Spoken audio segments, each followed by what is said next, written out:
Et Allah tabaraka wa ta'ala a dit, telles sont les limites fixées par Allah, dans le sens. C'est-à-dire, les limites qu'il a établies pour ses serviteurs et a légiféré pour eux en leur ordonnant de les respecter.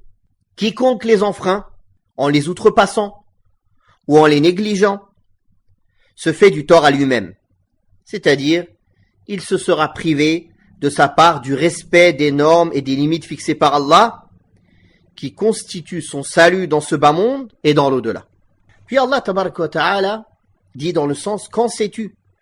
Peut-être que d'ici là, Allah suscitera un heureux changement. C'est-à-dire pendant la période de viduité, qu'Allah a établi et déterminé pour le divorce, cette période a été déterminée pour une sagesse, pour un sage dessein. Parmi ces sagesses, il se peut qu'Allah suscite dans le cœur de l'époux de la miséricorde et de la compassion, et qu'il revienne sur sa décision, et qu'il reprenne son épouse répudiée en continuant avec elle la vie commune. Il peut faire cela au cours de la période de viduité.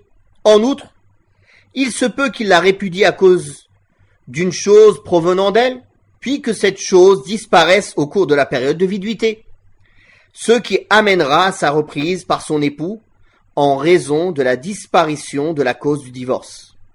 Parmi les sages desseins de cette période de viduité, il y a le fait que cette période est considérée comme un temps d'attente et d'expectative permettant de vérifier que l'utérus de la femme est indemne de tout fœtus provenant de son époux.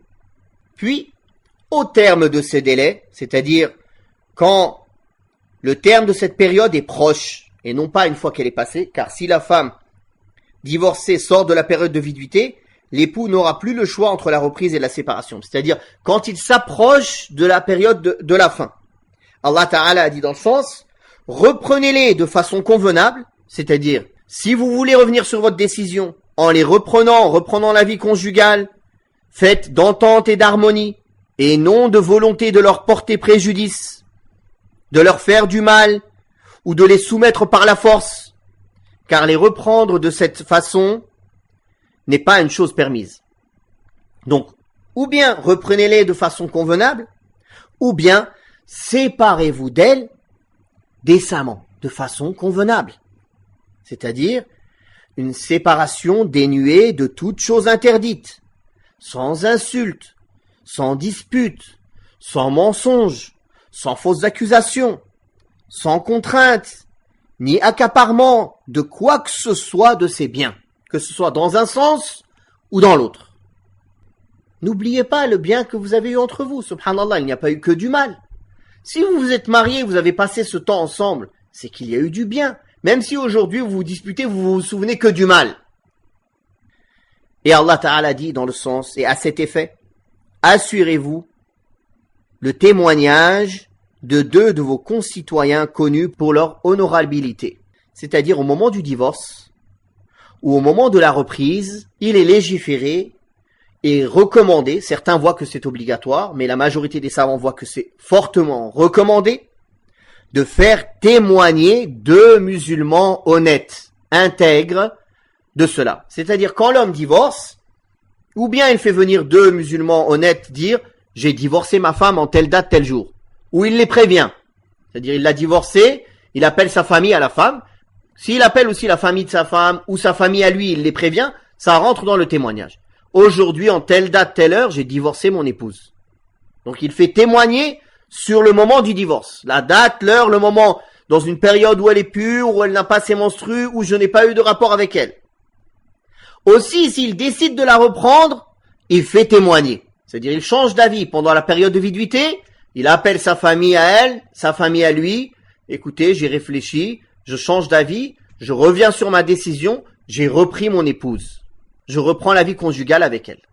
Vous avez compris comment ça se passe? C'est très important. Aussi, beaucoup de gens croient que du fait qu'elle est encore sous sa responsabilité, il peut jouir de sa femme comme il veut pendant la période de viduité. Ceci est faux. Elle doit s'embellir. Pourquoi? Pour lui faire changer d'avis. Mais lui, il n'a pas le droit de l'approcher, sauf s'il a l'intention de revenir sur sa décision. S'il a l'intention de revenir sur sa décision, et s'il a eu un rapport avec elle, c'est considéré comme un retour sur sa décision. s'il a eu un rapport charnel avec sa femme qui est encore en période de viduité, c'est considéré comme un retour sur sa décision. Si ce ne sont que les préliminaires, non. Cela dépendra de son intention. Mais normalement, il n'a pas le droit.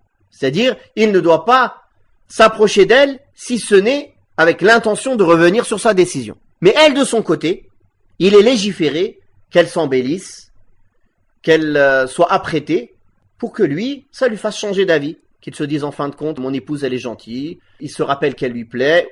Ça peut le faire réfléchir et revenir sur sa colère, sur sa décision qu'il a prise peut-être avec hâte. Donc, il y a beaucoup de sagesse dans cette période de viduité.